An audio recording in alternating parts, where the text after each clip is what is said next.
Audio Jungle.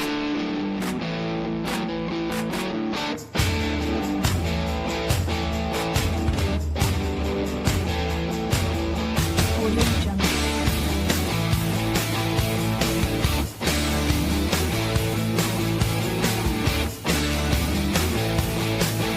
Audio Jungle.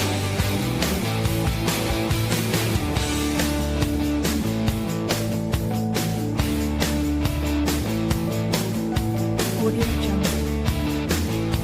Audio Jungle. Audio Jungle. Audio Jungle.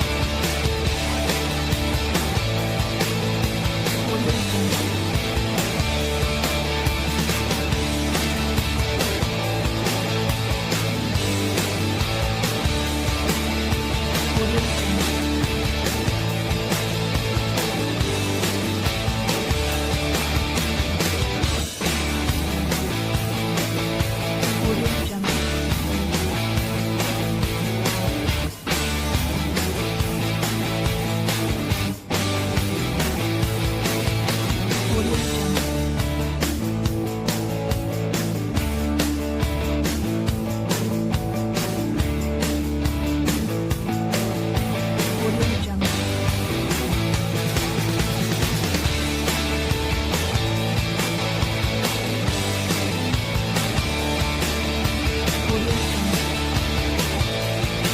Jungle.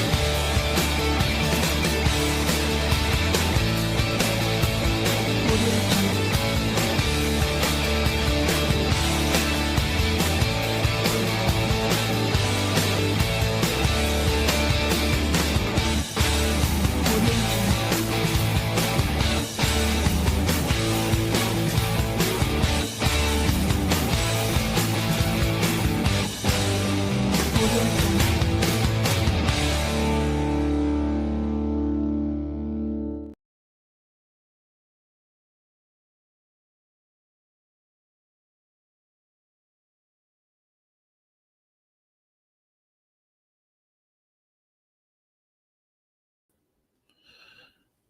Good evening, everybody.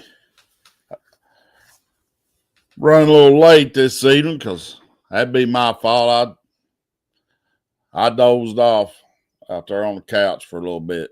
Well, unfortunately, Brent's not going to be with us this week. He'll be back next week. But we're still going to go over we're going to review some of week one's games, preview some of the upcoming games, week two, go over the top 25, and just some of the other random fan talk as normal. If we got anybody on there that'd like to comment, that'd be good too. Help get the show moving on here.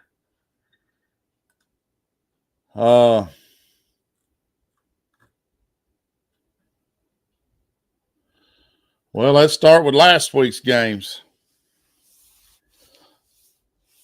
Game number one I'm going to start with. Tennessee versus Syracuse. What did y'all think about that game? I thought Joey Aguilar, I thought he looked pretty good. They may have been better off with him than Nico. He went 16 for 28, 248 yards, and 3 touchdowns.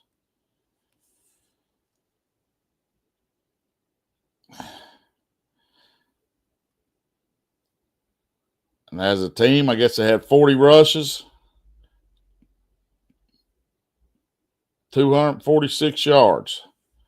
And Syracuse, Steve Angeli, the man I've been talking so highly of for a while now. I guess, well, they said he struggled and everything, but he was 23 of 40 for 274 yards, 1 touchdown, 1 interception. Now, Syracuse is kind of a struggling team right now. They lost a lot of players last year. let's move right on to the Texas at Ohio State game. Ohio State won 14-7. Arch struggled a little bit in that game.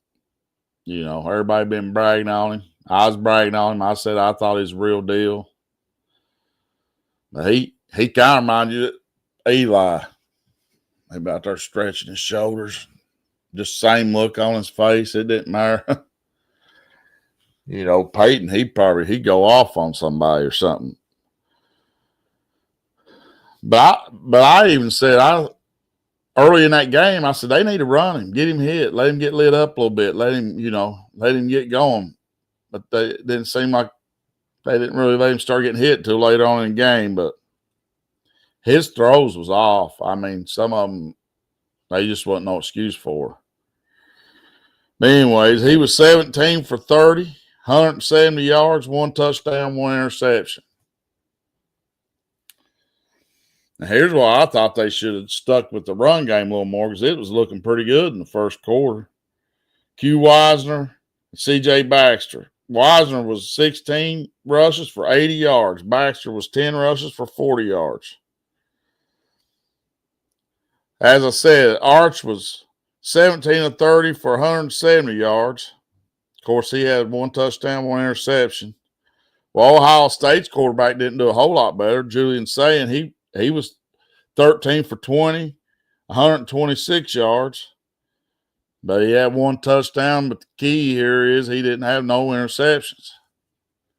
So that was basically a defensive game. And I was guilty of – I watched a lot of it. I was flipping back and forth between it and the Kentucky game. And that was a nice game right there. Now, the next game, I couldn't believe my eyes, especially after everything I had to say about Florida State. After seeing them last year, I'm telling you, I don't know what happened. I don't know how many players they picked up in the portal. I don't know what happened, but I did not see this coming. Florida State, Alabama at Florida State. Florida State beat them 31-17. And Corso must have been the only one seeing this coming. Matter of fact, Corso picked every game correctly last week, I think. That was his going out deal. But old Tommy Castello, he backed up his trash talk, though. I mean, he's 9 for 14, 152 yards, 16 rushes for 78 yards. I guess you can talk if you can back it up. Ain't that what Kid Rock says? Well,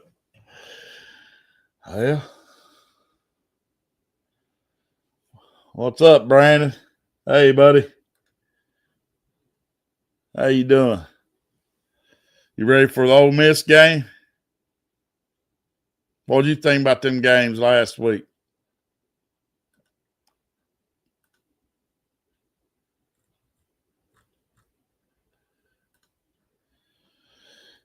All right, next game, LSU at Clemson. That was a pretty good game. 2 really good defenses. Brandon says we ready. I think I'd say we are. That was a good game, LSU and Clemson. Two good defenses. That's about all I can say about that. Then you got Virginia Tech at South Carolina. South Carolina beat his daddy's team 24-11.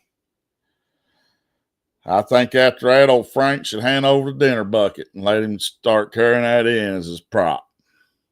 Although I'd say they probably retired that prop with his daddy. But they can bring it back live.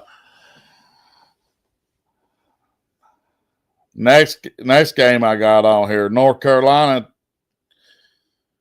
and Belichick's debut got blown out by TCU, 48-14.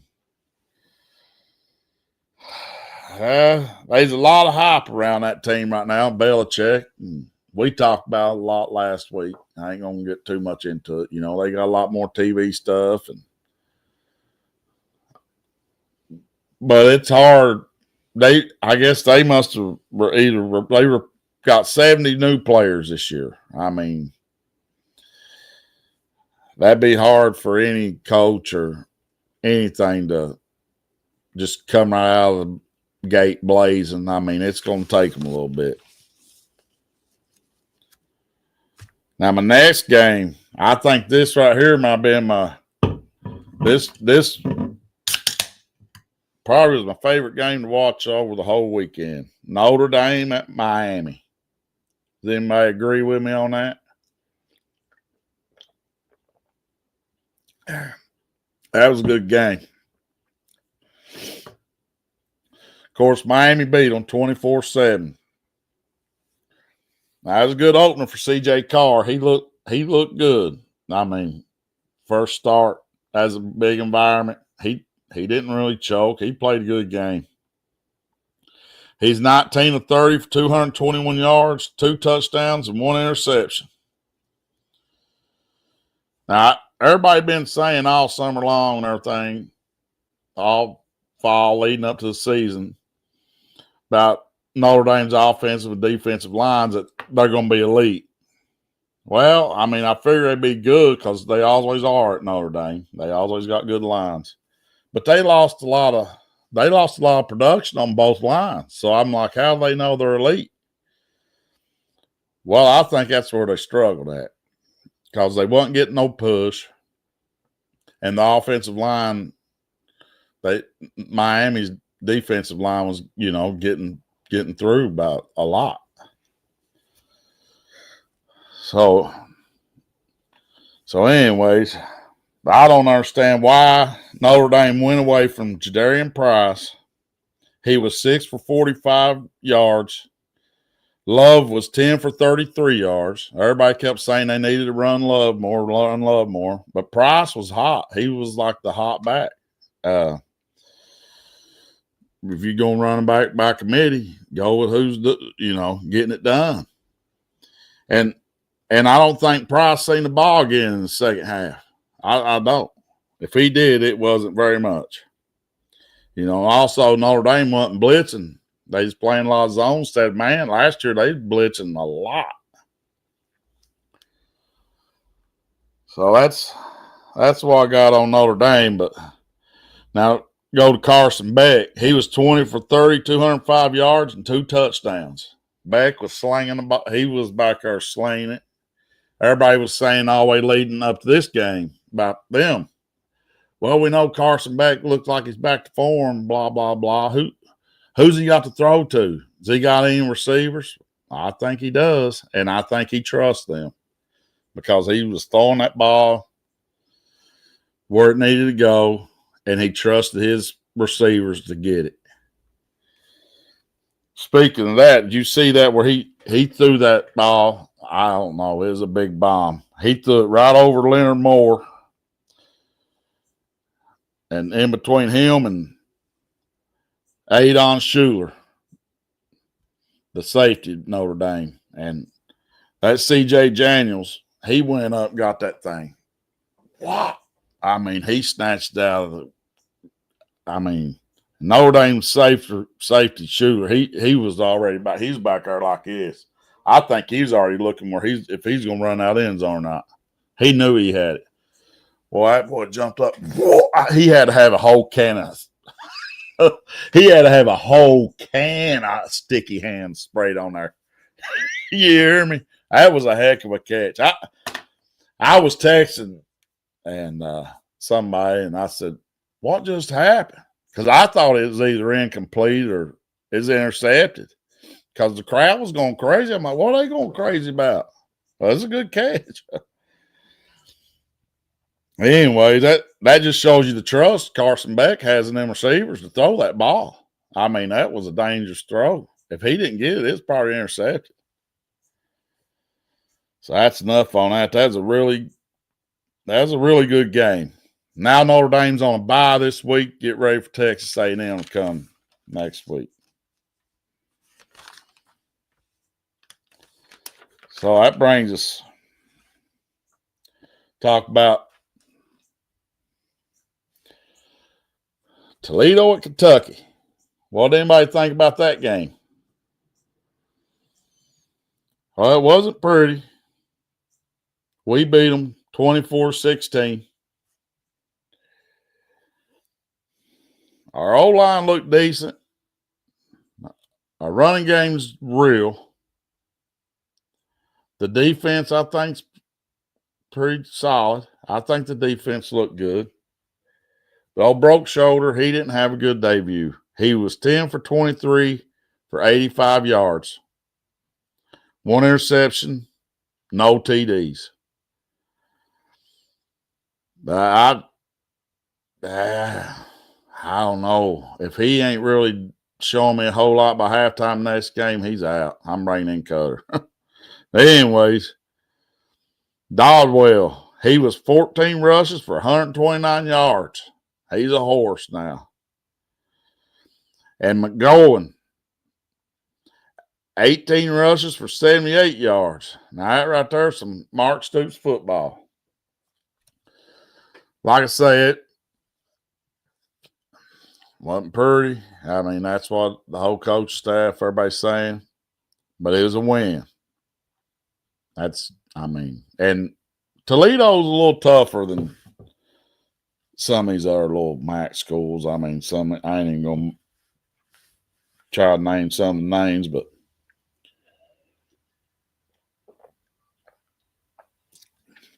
I mean, we got a game under our belt. Got Ole Miss coming to town. Everybody's counting us out for dead, but we got the W, didn't we, buddy? We got the W. I think that's the most important thing. That's got us ready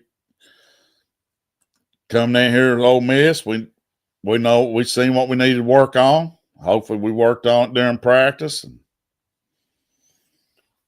got a good game plan together, and we'll see who shows up, the Fighting Lane Kiffins or the Lane Whiffins. We don't know. I mean, I'm sure Lane's got it out for us because basically he's going to be coming for revenge because we knocked him out of the playoffs last year pretty much. I mean, had they beat us, they'd been in the playoffs. And I don't know if you guys remember me talking about that last year, but I said, would you rather? And I even used Ole Miss. I said, would you take a loss? If you know you're out of the playoffs, would you take a loss to let another SEC team in the playoffs? And I kind of said I would, but when we beat Ole Miss, the season was still kind of young. But anyways, we beat them, and old Lane Whiffin's going to be coming. But good news is about this game coming up. Kentucky rushed for 220 yards. Ole Miss gave up 191 yards to Georgia State. Now, I don't care who you are. I don't care we played Toledo. Kentucky ain't no Georgia State. Well, I mean, our offensive line, our running backs, tight ends. Now, Caddis had about most of our, I heard somebody say it's like 80-something% of our receiving production. I seen that one big play Rodriguez had. That guy punched it out. And, he wound up with a fumble, but Rodriguez is a real deal too. And I think as a young guy in there, it's good too. I can't think of his name right off the top of my head. But hopefully we can stick in there with that run game long enough and everything and let some play action open up, and hopefully old broke shoulder can get down the field. If he can't, when he get Cutter in there, I know Cutter can.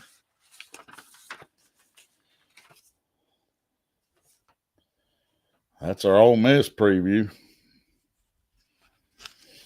I won't go over some of these games of the week.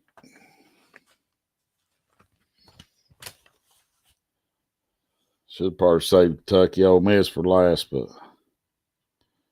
I got it last here. But let's start with Baylor at SMU. Let me see. I might have some stuff over here for this.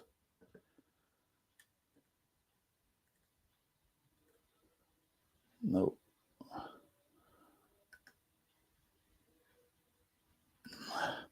Baylor at SMU. SMU's favored by 3 points. I'm going with Baylor. I'm picking Baylor. I'm picking underdog here on this one. Next game.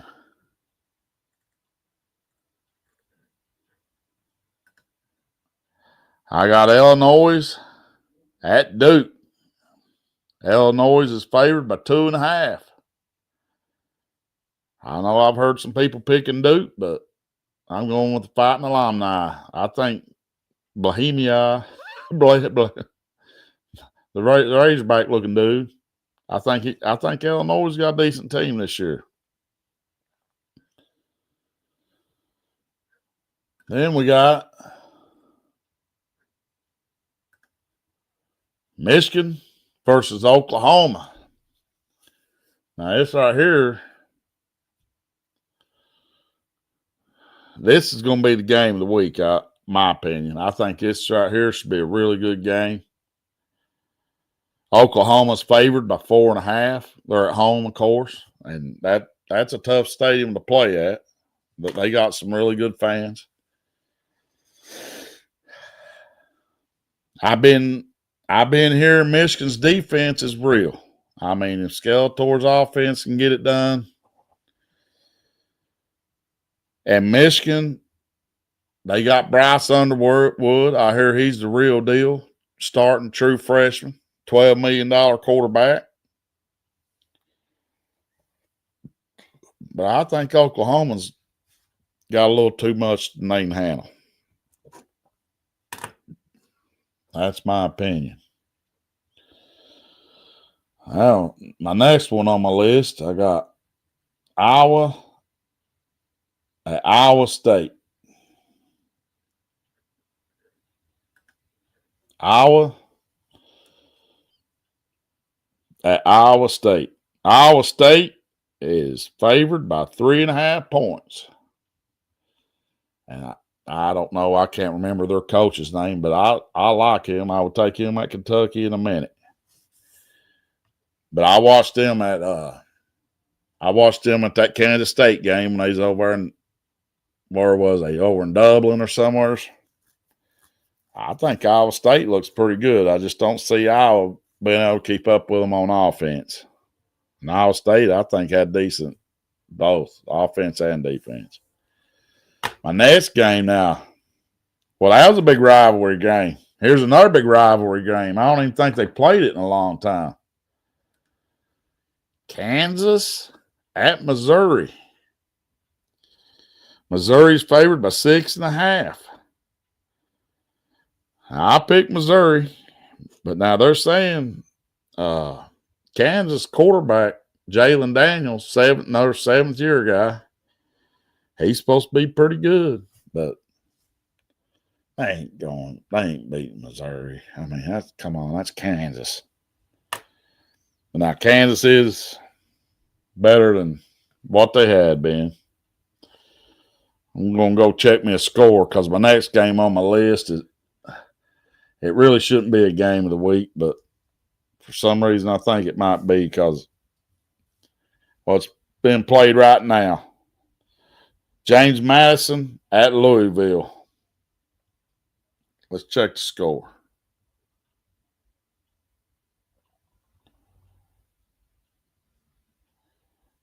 See, James Madison, 7-6. They're winning 7-6. 1 second until halftime. If James Madison beats Louisville, Lord mercy. I mean, maybe we got a chance. Like, be at that.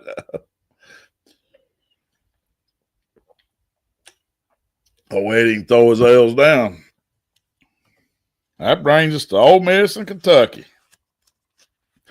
Ole Miss favored 9.5. Now, after everything I done went and said about Kentucky, about what gives us a chance and everything, I think if our defense can keep them honest and our play action opens up, we got some good running games, and Marquise Humphrey's pretty healthy, I think we got a really good chance. A really good chance. But now that being said, I'm betting on it. I'm taking Ole Miss. 9.5 points. That's a lot to be laying at our house. All righty now. Well, before I forget, I should have did this in the opening. We like to thank our sponsor, Ober Bay Enterprises. If you need house seats, drywall, driveways, ditching, drain lines, retaining walls, grade work, extensive road work, land clearing, developments, carport or garage, pre-pour, gravel, tree, stump, or tree removal, field dirt, stream crossings, or heavy equipment transport. In the Southwest Virginia, Eastern Kentucky, Eastern Tennessee areas, please give them a call. Ober Bay Enterprises. It's going across the bottom, right down here. Right down there. My Wildcat's over there talking to me. Well, let's go over this top 25. What y'all think about top 25? Everybody think Ohio State should be, well, let's start down here at 25. We'll start at 25. We got the Utes, Utah. They moved up 2 spots. Then we got Texas Tech at number 24. They moved down a spot after winning 67-7. I don't know why you'd move down after a win like that. 23, you got Indiana. They moved down 3 spots. They played some little team, and they didn't really blow them out, so I don't know about that. Tennessee, number 22, they moved up 2 spots. Is Aguilar better than Nico? We're going to see in the weeks to come. They might have came out on the better end of that trade. First trade in college football. Okay, Manny, we'll put you on camera. Here's old Manny. Y'all seen her last year.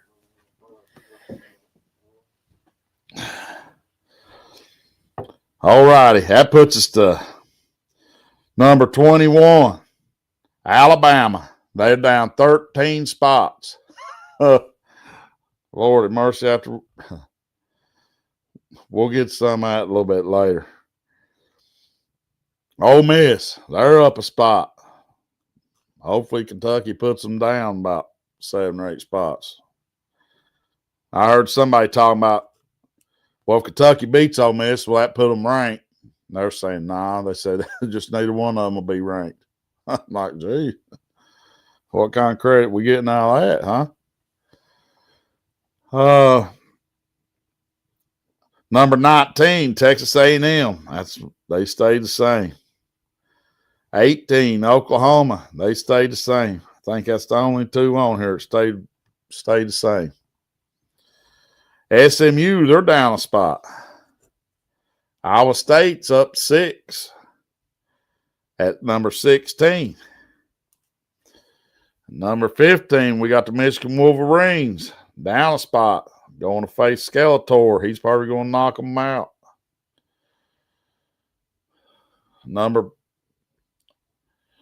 14, we got Florida State. They're up 26 spots. Well deserving. The way they played, they deserve it. Everybody had them counted out. So did I. I had them counted I didn't have him come back for about part of 7 or 8 years after what I saw. That was amazing. That was amazing. Old Norvell earned his money on that one. Number 13, we got the Florida Gators. They're up 2 spots. That's a big old monster right there. I'll probably be up till probably about 2 or 3 o'clock in the morning. I like drinking them energy drinks so when we do these shows.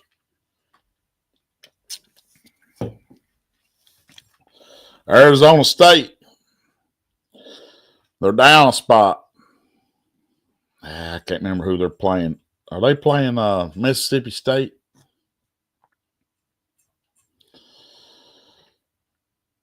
Illinois. They're up a spot. I think Illinois. They're that program's been slowly rising, and if they keep on that track, they could wind up being relevant in the Big Ten. I mean, we're just going to have to wait and see a couple more years, ain't we? South Carolina, they're up 3 spots. Big Lenore Sellers, I guess he didn't let us down, did he? Notre Dame, they fell whopping 3 spots. I mean, they didn't have no pass rush. And I'm not saying their O-line and their D-line's bad, but I don't think they're elite like everybody was talking about in the preseason and all summer long. That's all you heard. I ain't going to mention their names, but there's some of them. Anyway, Clemson, they're down 4 spots. Lost to LSU. And I give teams like Clemson and LSU's and Notre Dame and Miami. We'll say even Alabama, Florida State. I give them credit for opening with that big game like that. I mean, it just be, you think it'd be protocol to open with a cupcake, and then you go in there and, you see what you got. And if you're having problems, you're still going to win. But I give them teams credit. Give them a clap. Texas Longhorns. They down 6 spots. Their defense now, I think either their defense is good. You can say the same for Ohio State too. Or Ohio State's offense just ain't that good. I won't say Texas got a good defense, but Arch, he looked a little more like Eli than Peyton, but hey, I don't know if that's a knock or not because Eli has 2 Super Bowls his own self. So take as you will. But as far as his demeanor went, just walk back to the thing, go tell me. Eli he just holds his head down, go sit on the bench, wait on the next series. I mean, I guess what can you do? But old Peyton, he'd shut the whole crowd up. He'd tell the whole state, he'd shut the whole stadium down when he's out there. He didn't want to hear a pin drop. And he'd call out the scoreboard guy playing music at the wrong time. Anyways, Oregon, they're up a spot. Miami, the Miami Hurricanes, they're up 5 spots. Old Carson Beck, he's a gunslinger. Like I said, he's trusting his receivers.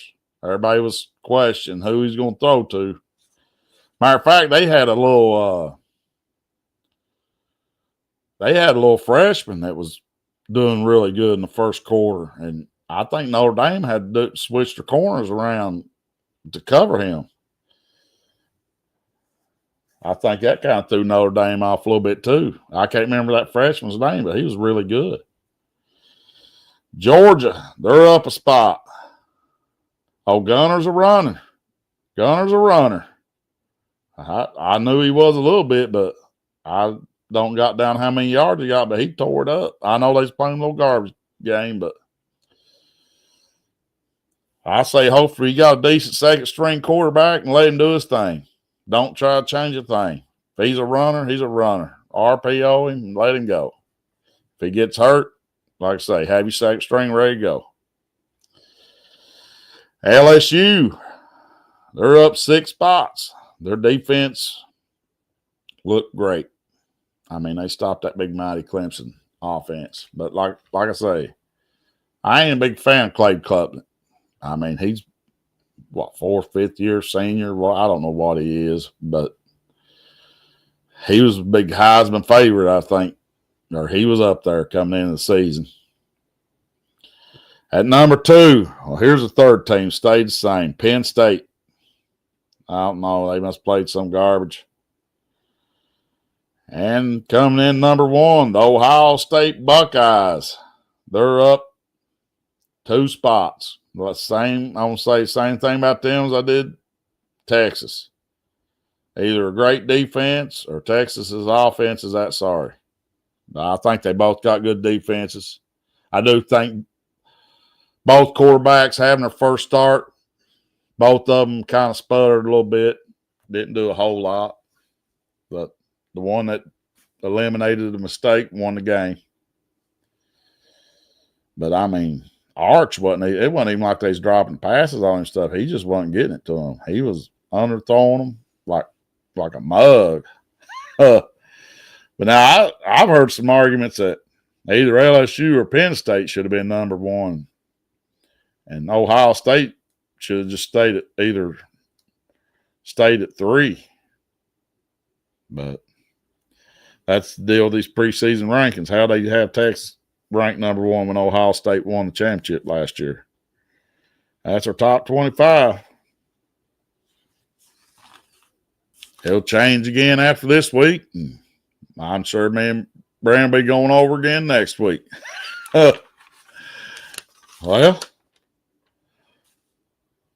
I ain't gonna get too heavy in this, but because it'd be funner if both of us was on here. But coaching hot seats, we'll probably do some more of this later on as the year comes. If y'all remember last year, might have been our first, second, third show. We was on there. We was firing, get him out there. Sunbelt Billy, Sam Pittman, Shane Beamer, fire him. Well, now Sam Pittman, he's on top of my list, but I think Sunbelt Billy and Shane Beamer's pretty safe right now. I mean, unless DJ Lagway gets hurt and Florida starts tanking, but I think they pretty safe. And Sam Pittman's at the top of my list, really, but I hope not. I think Sam Pittman's a good fit down there in Arkansas. I mean, they're kind of like Kentucky. I mean, they'll show some flashes here and there, and you'll think they're going to turn the corner, but then they just don't. So, I mean, I'd like to see him at least live out his contract down there. Well, next on my list, I got Kalen DeBoer. Kalen DeBoer. He has 4 losses to unranked teams in his 2 years there. But he ain't going anywhere. I mean, his buyout's too high, $60 to $70 million. I mean, that's like all them Alabama fans is making fun of A&M having to buy out Jimbo. I just don't see them doing it. Now, I mean, I don't know. Them fans are going crazy down there, but they're going to have to give him a couple years, let that buyout get down, I think. Next on my list, Lincoln Riley at USC. I mean, he had maybe his first year there at USC looked like he was going to do something, and they have been garbage. I'm talking about hot garbage ever since. Now, I might have looked at something wrong on his buyout, but it looks like it might be 80 to 90 million. But I don't know. I think that can't be right. I mean, these numbers just don't even seem real to me. But anyways, his buyout's too high, whether them's the right or wrong numbers. I don't see him going anywhere for a couple years. But now here's one. I got him on here. A lot of people might think I'm crazy. But I think Sharon Moore Michigan's coach. He's 8-5. He was 4-0 as an intern when Harbaugh was taking them suspensions and stuff. But now, again, I might have looked at something wrong, but this buyout seems too low. $5 million. If they could buy him out for $5 million and the right person came along and said, okay, like a Gruden or somebody like that, maybe a Urban Meyer, which I don't see him coming back, but I'm just saying the right name come along and they only have to buy him out, he'd probably be gone. Here's another one. Now, I wanted this guy when he left Cincinnati Bearcats to come to Kentucky. But, our administration, they ain't going to make no changes. But Luke Fickell. Now, here's a quick fact or a quick little, I don't know, trivia thing or something about Luke Fickell. But 1990 through 1992, he was 106-0 as a high school wrestler. He won 3 straight Division II state titles in the state of Ohio. That's pretty impressive. But anyways, as his coaching career, he was 76-38 at Cincinnati. 76-38. That's a pretty good record there at Cincinnati. I think he came in right after Brian Kelly followed me up here.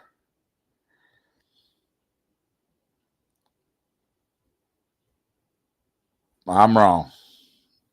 Take that back. That's his career coaching record. 76-38 is Luke Fickell's career coaching record. That's a pretty good record. I mean, it's a lot better. Well, Mark Stoops is 500. That's better than 500. Now, at Cincinnati, 2017 through 2022, that's right after Brian Kelly left there. He was 57-18. Now, that's a real good record there at Cincinnati. Now, at Wisconsin, 2023, his first year there, he was 7-6. Okay, you think that is actually an improvement for them. You think they're going places. Well, in 2024, he's 5-7. So we'll see what he does this year. If he gets any worse, are they gonna get rid of him, or is Wisconsin too cheap and don't really care that much about the football? But Wisconsin used to. If they did get rid of him, I'd still take him. Now here's another one, but he ain't going nowheres, and we know he ain't going nowheres.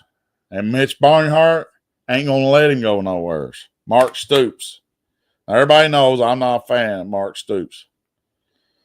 But I'm a fan of Kentucky football, so I'm stuck with him as long as he's there.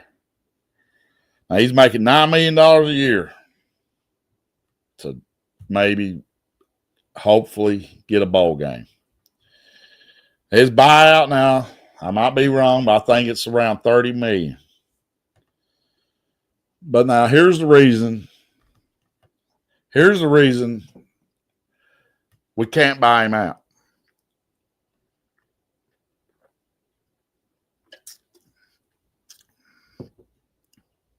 Let's say Barnhart gets mad at him. Okay, you're done. You're out of here. We're replacing you. We've had enough. Fan base going crazy. Well, all know why we're stuck with him? Old Stoops, his buyout has to be paid in full in 60 days. So we got to come up $30 million in 60 days from the time they fire him. They got to come up $30 million. Now, I don't know what the repercussions are if they don't, but now most places, I think they just pay them like their annual salary or something like that right there, or a percentage until they get it paid off. Don't matter how many years it takes. But old Stoops wants his money in 60 days, and he's in writing. Tell you that right now. Well,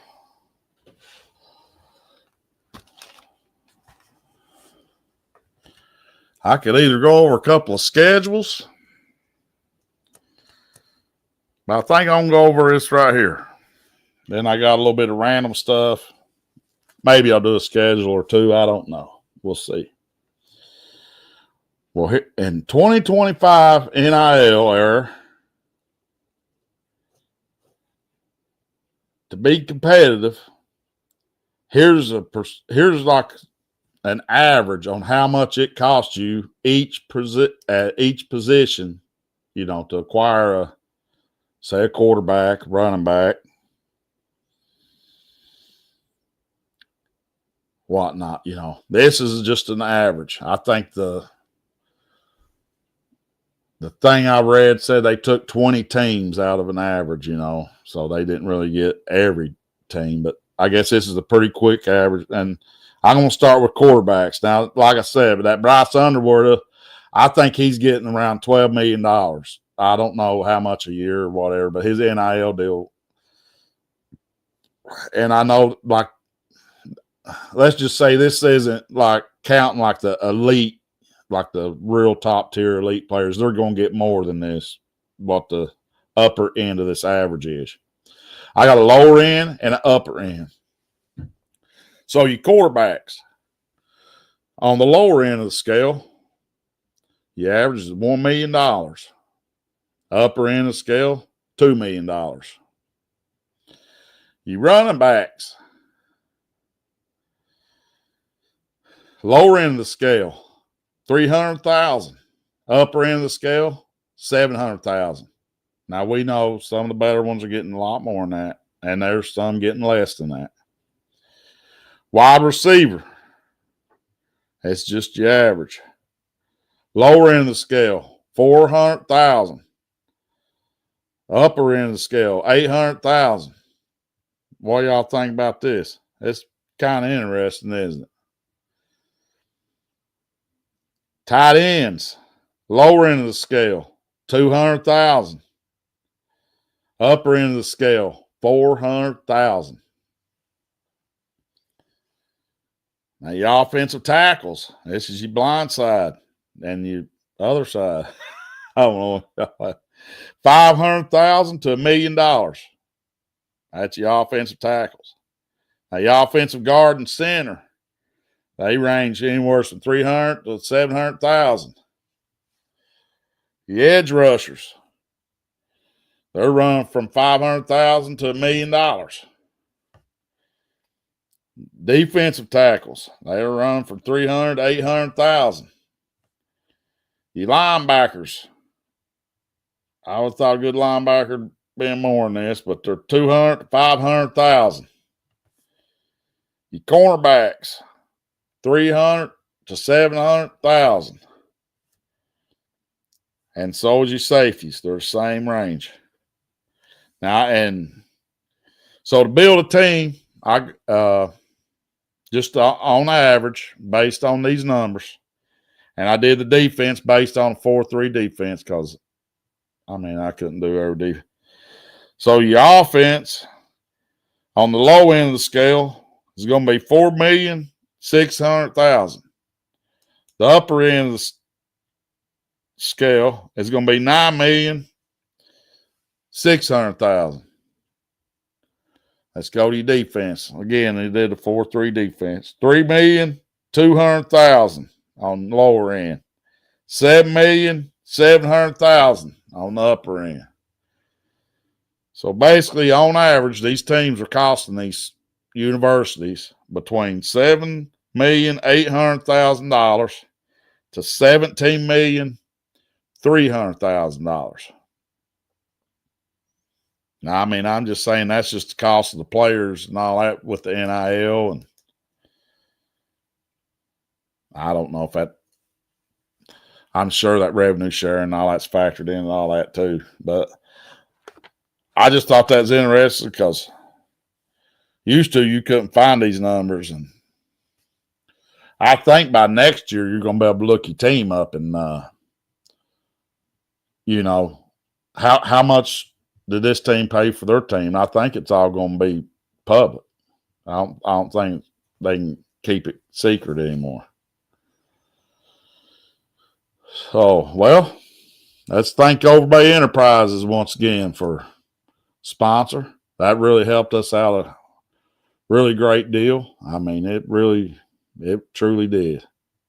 You know, if you need some gravels, tree stump removal, field dirt, there ain't nobody want to be out there no shoveling wheelbarrows, sweating. You want your heavy equipment hauled. You want it done with, you know, you want it done with somebody you can trust. You don't want just any small Joe pulling you heavy equipment. You gotta have that to work with. Well, I'm gonna move on to a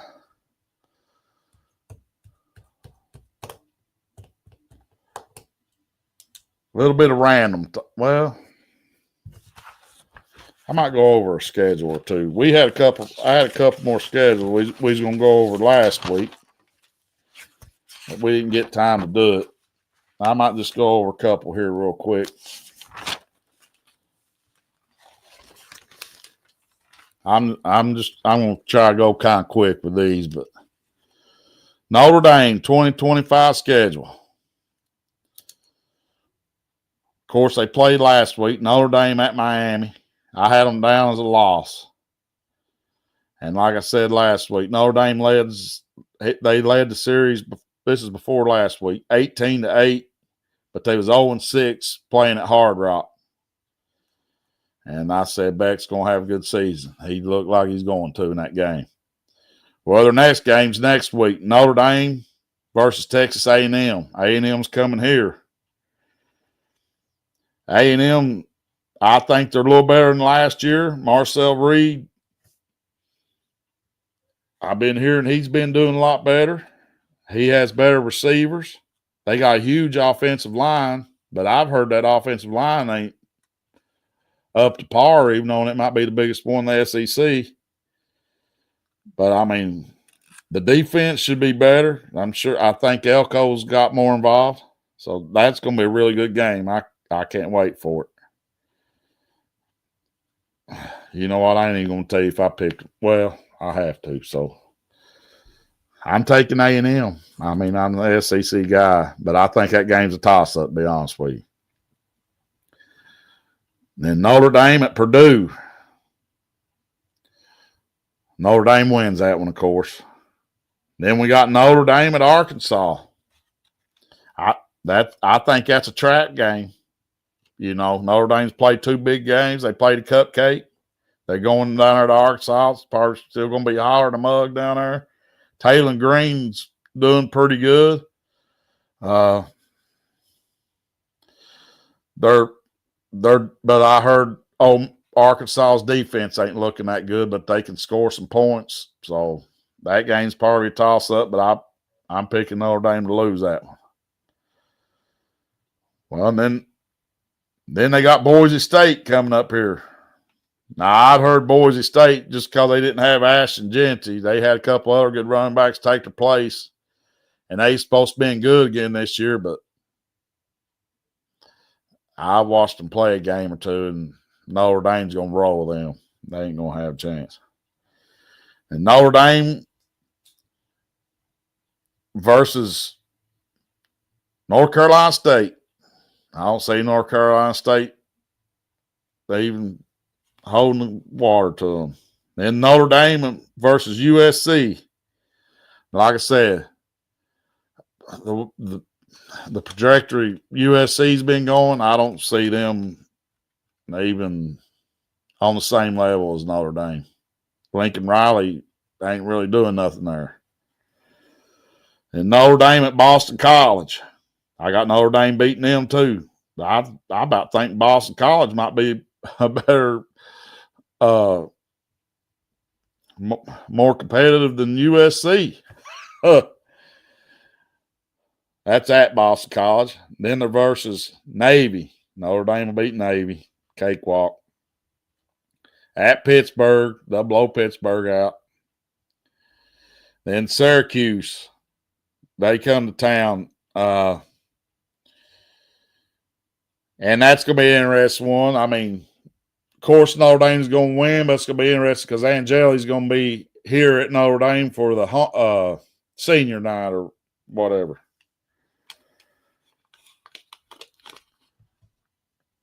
And then you got Notre Dame at Stanford.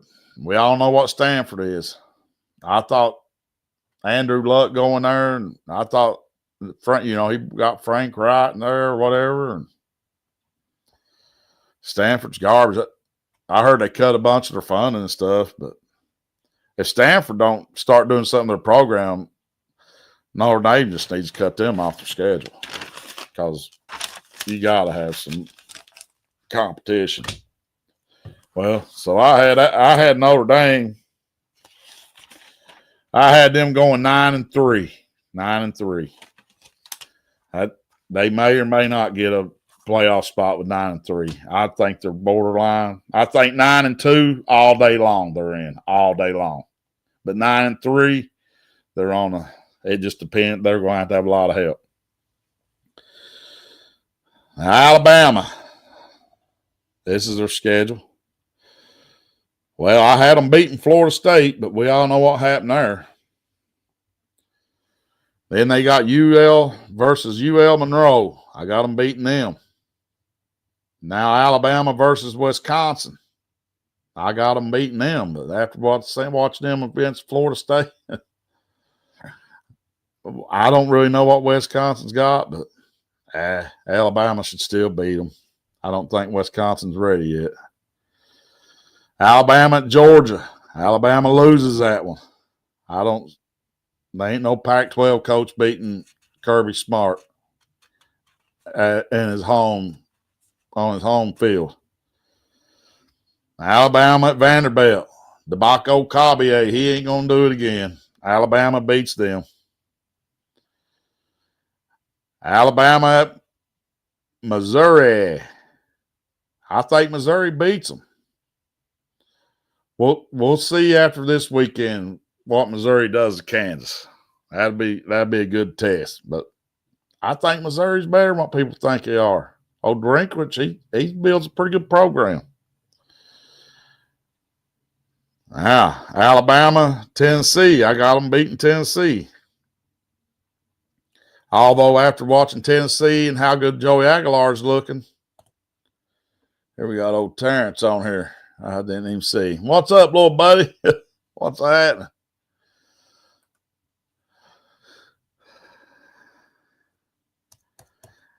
After watching Tennessee last week, and the way Alabama played, that ain't a give me. But I got them. I got Alabama winning that one. Now, Alabama at South Carolina. I think the chickens will be crowing. The Lenore sellers will be too much for them. Alabama versus LSU. I got LSU beating them. In Alabama.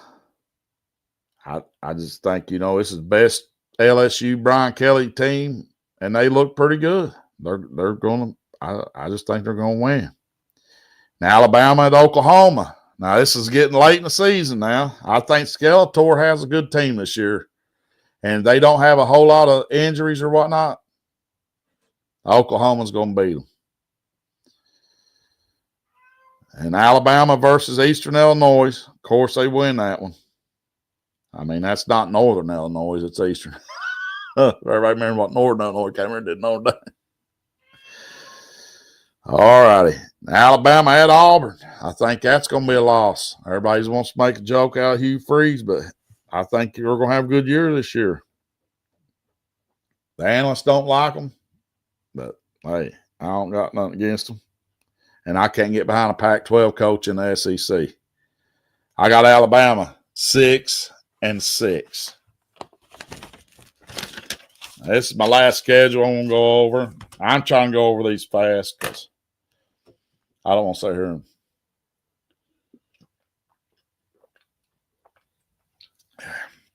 LSU. What do everybody think LSU is going to do this year? LSU. Of course, we know what they did at Clemson. I had them winning that game. And LSU is the real Death Valley. And we did a show on it, and I don't even remember exactly which one was those. But we talked about all that last year. LSU and Louisiana Tech. That's a win. LSU versus Florida. I don't think Sunbelt Billy's going to get LSU this year, but that should be a really good game. LSU at Southeast Louisiana. I never heard of them, so that's got to be a win, right? LSU at Ole Miss. I think Ole Miss probably have. I mean, Lane Kiffin's he's built a pretty good program down there, and they've been doing pretty good under him and everything. But I don't see him beating LSU this year, so I got them winning that one. LSU versus South Carolina. I got LSU winning that one. That should be a good game. But LSU at Vanderbilt. There's another loss for DeBaco Cabier. 8th, 9th, 10th, 15th year guy or whatever. LSU versus Texas A&M. I just got a feeling they're going to lose that one. I think Texas A&M's got a really good team this year. I think Mike Elko, Texas A&M, I think made the correct decision on the coach they hired. And I think that program's going up rather than backwards. Like it probably would have had they went with the other coach they was going to get. Everybody knows what I'm talking about. Now, LSU versus Arkansas. They're going to beat Arkansas. I like Sam Pittman, and I hope this don't cost him his job, but he's probably going to lose this game. LSU versus Western Kentucky. Of course, LSU's going to win that game unless about half the team gets hurt.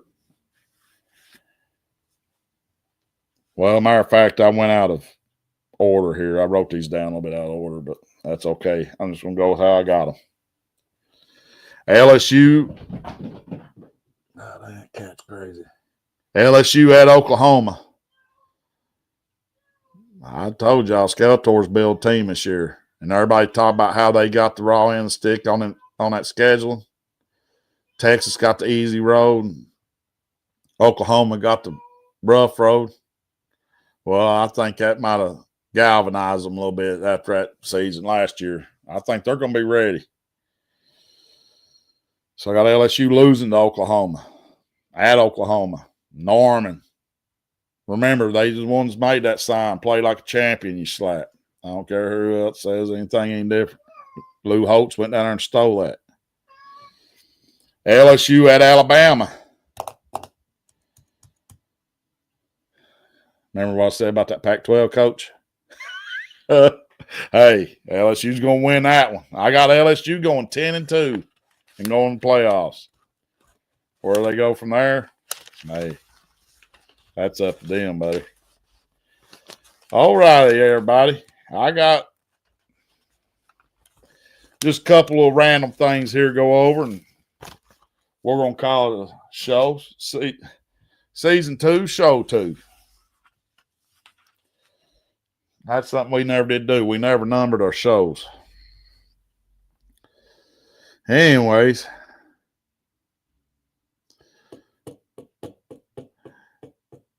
I'm sure everybody heard people talking about them Alabama players out there lollygagging and not getting in no big hurry.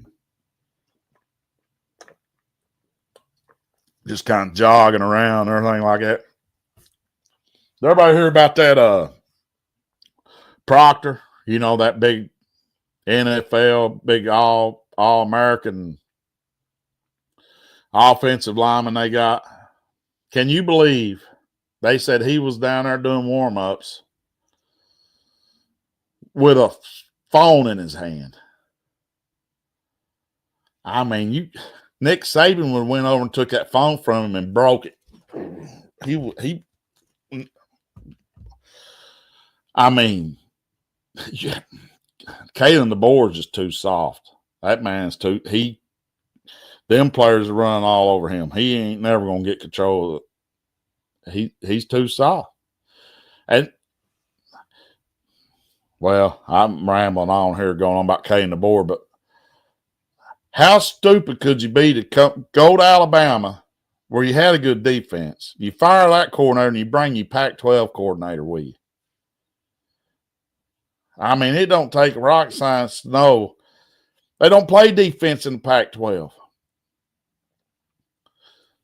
That's how Mario Cristobal had Oregon going a little bit. He went down there and he taught him how to play a little bit of defense. I mean, it wasn't up to SEC standards, but it was enough, you know. Speaking of Mario Cristobal, though, that I just knew he was going to do something that cost him that game against Notre Dame, because he's done it in the past about 2 or 3 times, and you about have to feel sorry for him because he is a good coach. All right. Now here's something else I was thinking about.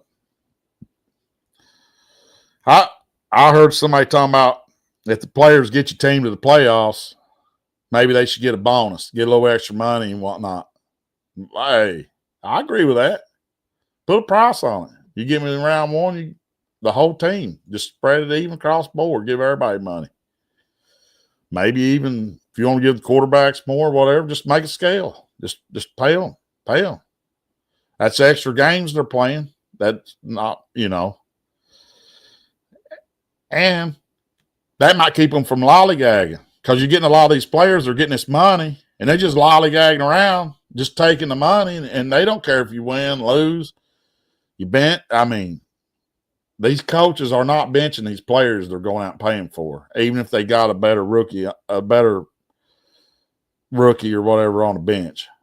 I don't know. They're just not doing it. I think they don't want to get that name that they went out and got this NIL player and benched him, because then they're afraid they won't get no more. But anyways, I was thinking about this. I think these NIL players, let's say if they're making over a certain amount of money, you know, and if they're making like the elite ones out of that chart I gave you, they're more than likely elite, and everybody knows they're going to be probably a first, second round NFL pick. Well, like the Bryce Underwood kid, he's getting $12 million. Okay, that's fine. Say he plays his 3 years, he goes to the NFL, he gets drafted first round. Well, he becomes a big superstar in the NFL. He, you know, gets his. He used to be $100 million contract, but now they're up there like $200-300 million contract. Whatever contract they get after the rookie contract, if it hits over a certain percentage, well, I think they should have to. I think they should have to give back a little bit to the school to help. I think they should have to try to give back to the school a little bit, you know, help them with the NIL money. You know, school helped them while they was in college. You're out. You hit it big. You're doing good. Now you help the school back. Here we go. The Wildcat Den. Ole Miss will try to stack the box, and if we can get the passing game going, we win. Our defense played solid. Yes, the defense did play solid. Well, we get 2 interceptions, and that quarterback Toledo had, he was a pretty good quarterback. It wasn't like he was some rookie, and for him to give us we got 2 interceptions from him. That's good. I mean, I honestly didn't expect him to throw any interceptions.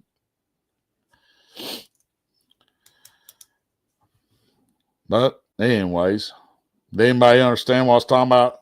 Player maybe having to give back later on if they get them big, huge contracts later on in the NFL. Now here, I'm going to save that for last because I really like that. But I like that. Does anybody ever like something but don't like it? Like you kind of wondered why something wasn't a certain way, but then when it is, you're like, yeah, I kind of liked it the old way better. I'm going to save this for last. But anyways, let me go here. I just got a couple more things. I'm going to wrap this up. All righty. For years now, after Bill Belichick got so many Super Bowls, we all know he went to 9. He's got 6 Super Bowls. He won 6. He didn't play. He coached 9 Super Bowls, and they won 6 out of 9. Well, I'd always jokingly say because I know they're never going to change the name of it, but the Super Bowl trophy, the Lombardi trophy, I'd always say that should be the Belichick trophy. That should be the Belichick trophy because, technically, Lombardi's only got 2 Super Bowls wins. So I'm like, this cat's got 4 more Super Bowls than him. They should change the name. Well, I'll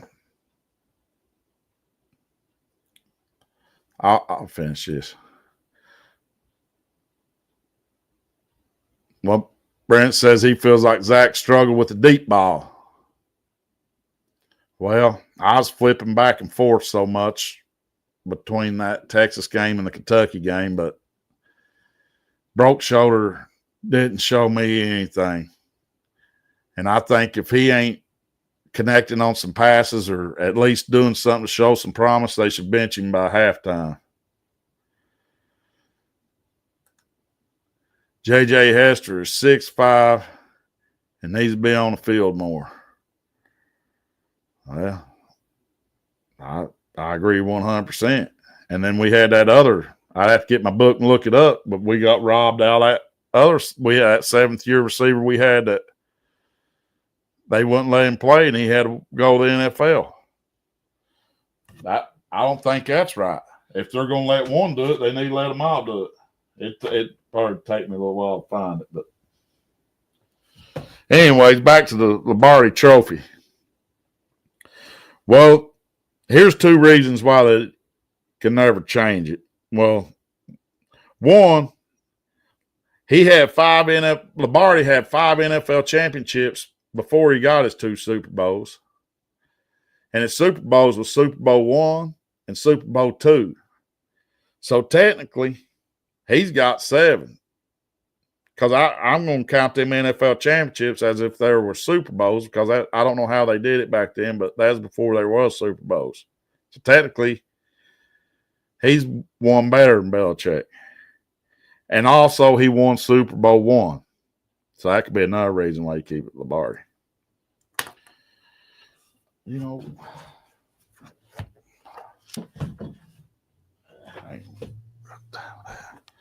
So I don't know. I always said that, and then I never put 2 and 2 together. But so I'm going to quit even saying they should call it Belichick. But I've said that for a while now. Well, did anybody see Jalen Carter spit on Dak last night? I mean, he was trying to spit right in his face, I think, but it hit him right here. Dak just stood there and took it. But now I think, hey, Erica, how you doing? So, Brent, we might see Cutter. Don't know when. I think if broke shoulder ain't doing nothing by halftime tomorrow, we need to be seeing him.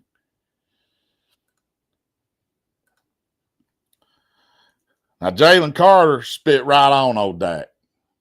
Now, to me, if a man spits on you, that's the green light. Just give him all you got. I mean, I know Jalen Carter is way bigger than Dak. And Dak probably did the right thing by not doing nothing, but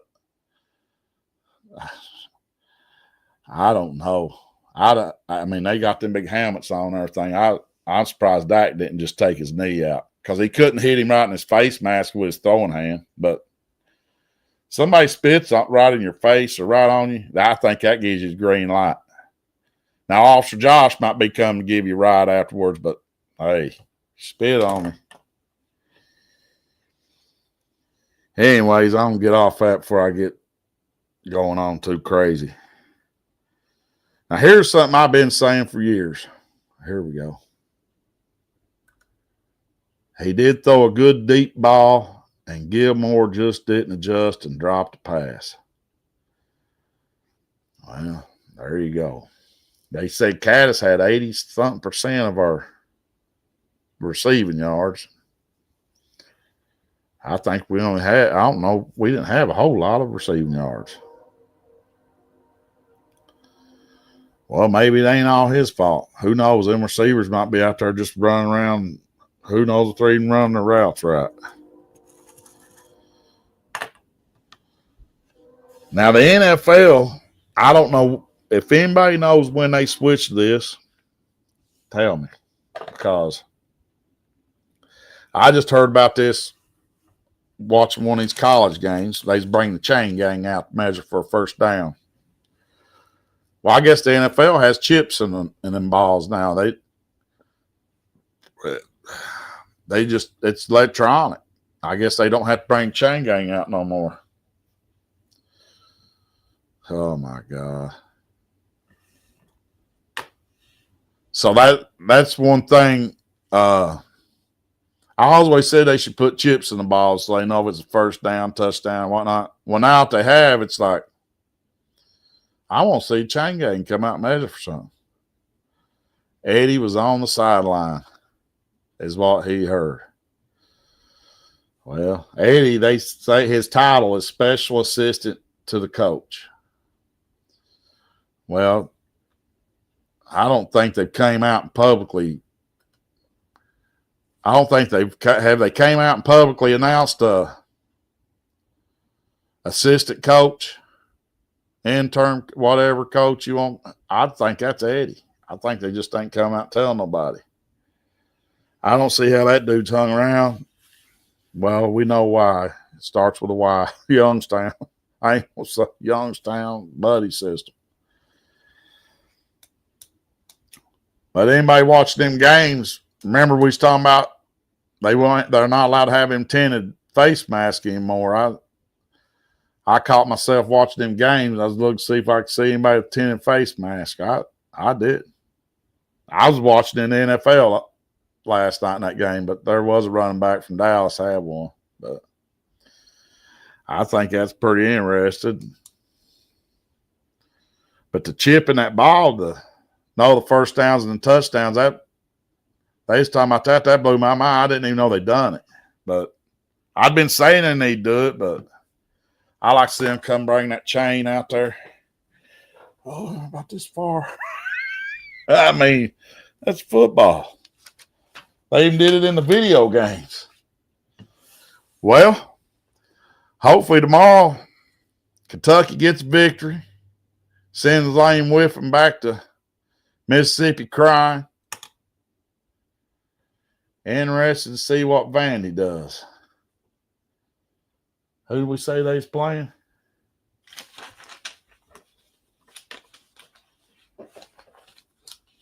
Yeah, I mean,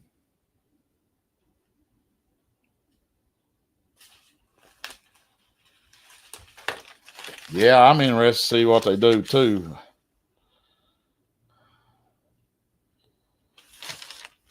I don't know. I just don't see Vandy having another year like they did last year. But I kind of hope they do because I pull for Clark Lee.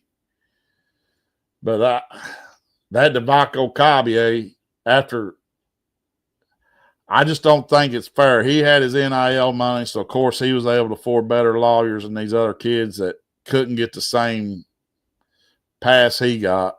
So I don't know. I ain't a fan of him.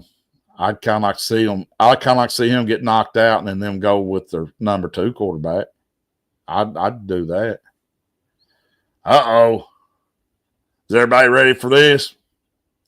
Everybody ready? Got a big score. Got a big score prediction coming up here. Here we go. Hey. This fella right here. Look here. Kentucky 27, Ole Miss 24. Hey, he didn't miss last week's by. It was pretty close. I don't remember exactly what. I don't even remember what the score exactly was, but I know he was within about 3 points of each team. Look at that. I could see that with our defense. Oh, Kentucky scoring 27 points. Don't Ole Miss got a pretty good defense? Well, everybody, I got on here and I did best I could with it. Early in the college football season, having a lot of fun. Tailgate tomorrow. I got a round roast on out. I'm doing a rack of St. Louis cut ribs. We've had a round roast been in the freezer for a while, so I'm going to try to smoke that. I don't know how that's going to turn out. And I'm doing some cowboy beans.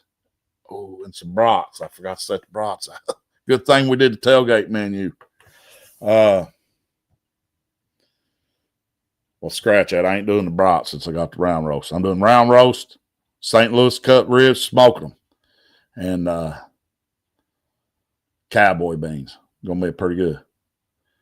Let's see what we got here. Ole Miss's line struggled against their opponents last week. The D line. Yes, they give up approximately 200 yards rushing against that. I say it is a little garbage team. And we rushed for about the same against Toledo. So we should be able to run on them.